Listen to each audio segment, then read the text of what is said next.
इशफाक अहमद लिखते हैं कि मेरे वालिद डंगर डॉक्टर थे। गांव में एक मर्तबा सर्कस लगी, उनका हाथी बीमार हो गया। वो मेरे अब्बा जी के पास आए कि आप चलकर हमारे हाथी का मुआयना कीजिए। कहते मैं छोटा था, मैंने भी सर्कस में जाने की जिद की। मेरे वालिद मुझे अपने हमरा ले आए। जब वो हाथी का मुआयना कर रहे थे तो हाथी ने जोरदार चिंगाड़ के साथ अपनी सूंड को हिलाया और अपना भारी भरकम पांव हवा में लहराकर जमीन पे दे मारा। कहते हैं मैं छोटा था, डर की वजह से भाग निकला। मेरे वालिद मेरे पीछे आए, कहने लगे इशफाक क्यों भाग आए? तो मैंने कहा कि अब्बा जी वो मुझ पे हमलावर हो जाता है, मैं इस डर से भाग आया हूँ। कहने लगे क्या तुमने उसके पाँव में लोहे की संगली जो किले के साथ बंधी थी वो नहीं देखी? तो मैंने कहा इतना भारी वजन है उसका, इतनी बड़ी जसामत है, मनो टनों में वजन है, उसके सामने ये लोहे की छोटी सी संगली और ये किला क्या मायने रखता है? वो तो इसे तोड़ देता, हम पे हमलावर हो जाता। तो इस पर इशफाक साहब कहते हैं मेरे वालिद कहने लगे कि वो इस संगली को कभी नहीं तोड़ सकता। मैंने पूछा ऐसा क्यों?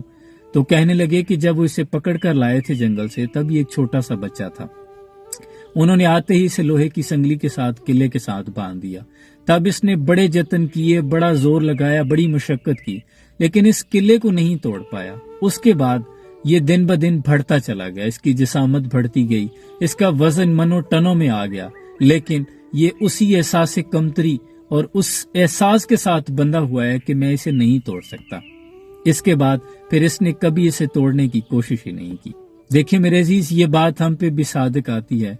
हम बहुत से लोग हैं जो ये सोचते हैं कि सिस्टम बहुत मजबूत है, हम थोड़े हैं, हम कमजोर हैं, हम ताकत नहीं रखते, हम कुछ नहीं कर सकते, आगे नहीं बढ़ सकते।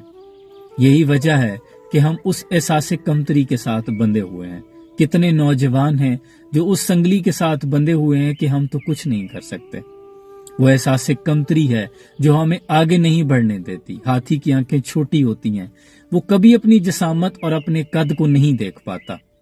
बिल गेट्स जैसे कितने लोग ऐसे हैं जिन्होंने अपनी जिंदगी में एहसास कमतरी को तोड़ा, इस किले से संगली को तोड़ा और आज मिसाल बने बैठे हैं।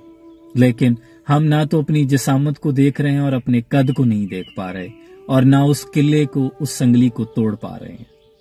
इसलिए खुद को पहचानें, आगे बढ़ने की जुस्तजू करें, मेहनत करें, मुशक्कत करें और इस संगली को तोड़ दें।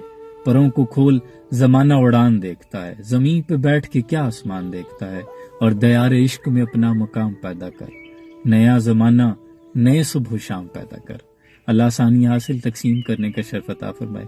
सलाम पहुंचे।